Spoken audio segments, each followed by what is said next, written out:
সবচেয়ে ভয় হচ্ছে গিয়ে বেঁচে থাকা। ব্যারিস্টার সুমনকে দেখা মাত্র মারতে ছুটে আসেন ব্যারিস্টার সৈয়দ সাইদুল হক সুমনের উপর হামলা ও গাড়ি ভাঙচুরের অভিযোগ উঠেছে। আড়ুয়াকান্দি এলাকায় পৌঁছালে তাদের উপর দেশীয় অস্ত্র নিয়ে হামলা চালায় দুর্বৃত্তরা। ভাঙচুর চালানো হয় গাড়িতে। ঝুঁকি এখন সবচেয়ে বেশি বলে জানিয়েছে।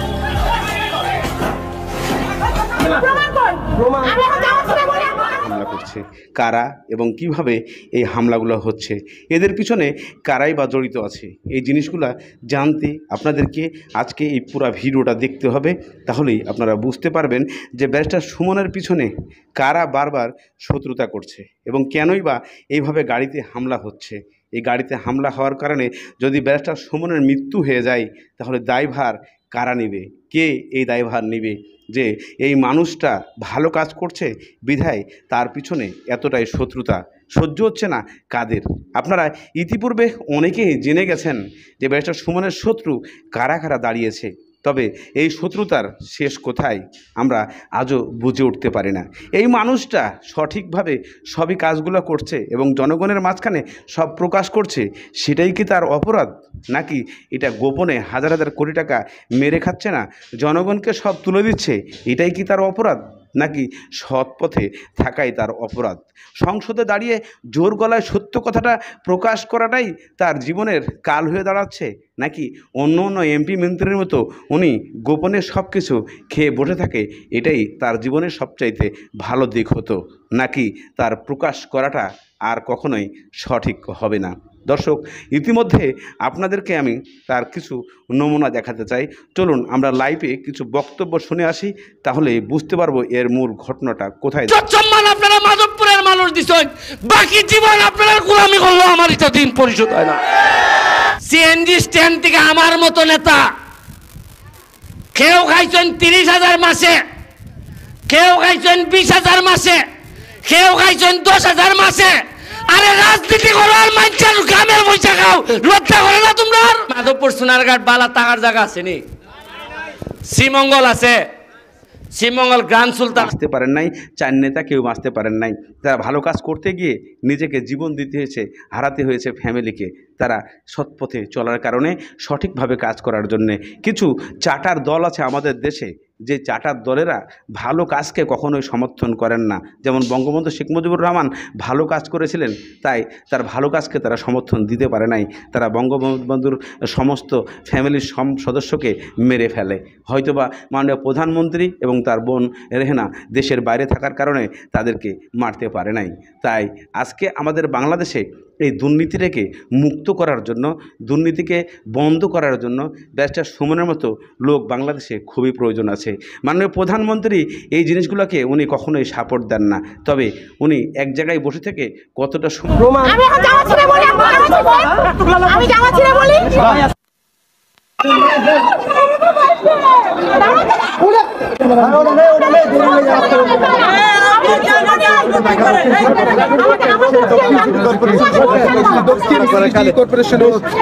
গতকালকে থেকেই এই অভিযান করছেন এবং তারা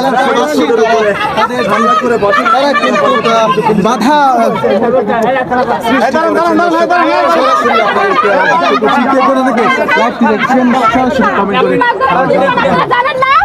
দাঁড়ান, আমার সাথে কথা বলেন।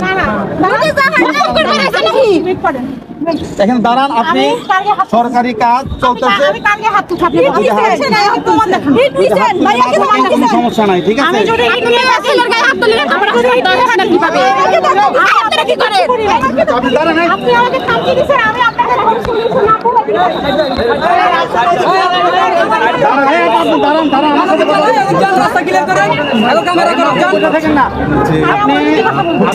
আপনি বসে থাকতে পারবেন না।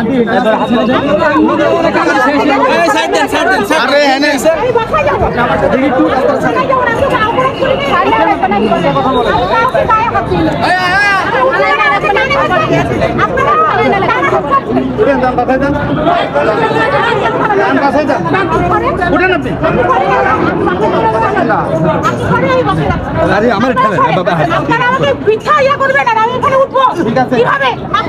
এই চাপ দেন। আমি যদি সেলফ প্রোটেস্ট করি আমি কিভাবে আপনাদের গায়ে হাত আচ্ছা উঠেন আপনি কথা বলেন। উঠেন। বললেন যে কাজ এই হয়েছে আপা, শোনেন আপা উঠেন, উঠে কথা বলেন। আপনি সামনে এই, সরেন শোনেন, শোনেন। আপনারা সরেন আর যে খারাপ ব্যবহার করছেন এরকমই ব্যবহারের কথা বলা লাভ নেই। আমরা ঢাকায় আমরা আমাদের ব্যবহার কি আমাদের ব্যবহার খুব ভালো এখানে সরকারি কাজ চলতেছে, আপনি কেন আসলেন? গতকাল থেকে দেখেন না মারধর চলতেছে। সরকার যদি আমাদের জিনিস এটা আপনাদের যদি কোনো বক্তব্য থাকে আমি উঠে যাচ্ছি কিন্তু আপনি আমাকে মিথ্যা কেন বলছেন? আচ্ছা ঠিক আছে, আপনার কোনো আমি উঠে বক্তব্য চলে যাবো। থাকলে আপনি লিখিতভাবে মেয়র মহোদয়কে জানান। কিন্তু আপনি আমাকে আমি বললেন সিনকে কেন যে পুলিশের আমি সাথে আপনাদের সিনকে মারছি? আচ্ছা মারেন নাই তাহলে মিথ্যা কথা কেন বললেন? আচ্ছা ধরেন উঠেন আমি উঠতেছি, আপনারা সরেন। আমি উঠতেছি, আমি উঠতেছি, আপনারা সরেন।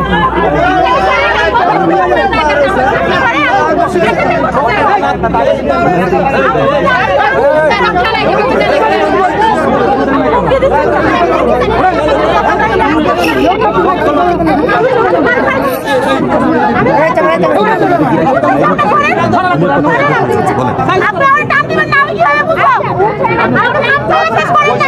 আপনাকে নেওয়া যাবে না? না, আপনি সরে গেলে আপনি একটু সাইড দেন, আমি উঠবো। আমাদের সামনে করেন। যে পরিমাণই করে তোমরা মানুষ আসলে না, ওনার একটা সংসার নাই, যত পরিমাণ নাই, তোমরা ধ্বংস হবো না? তোমরা তো ধ্বংস হবা, তাই না? তোমরা যে বলো, তোমরা খাচ্ছি দিয়ে বলছো, আমি খাচ্ছি দিচ্ছি। ওটা আমরা দেখাইতে দেখো। আমাদের সবার খাচ্ছি করলো, আমাদের সবার লোক হয় না।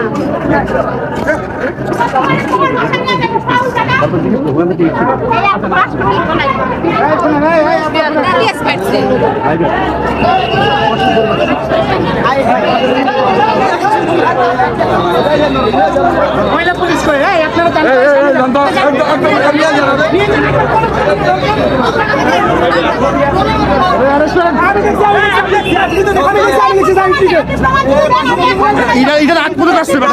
আপনি ইট দিয়ে আপনি পুলিশকে মারলেন কেন? আমি যদি ইট দেই, আপনি ইট দিয়ে পুলিশকে মারলেন কেন? আমাকে মারছেন, এই যে আমাকে মারছেন। প্রমাণ কই?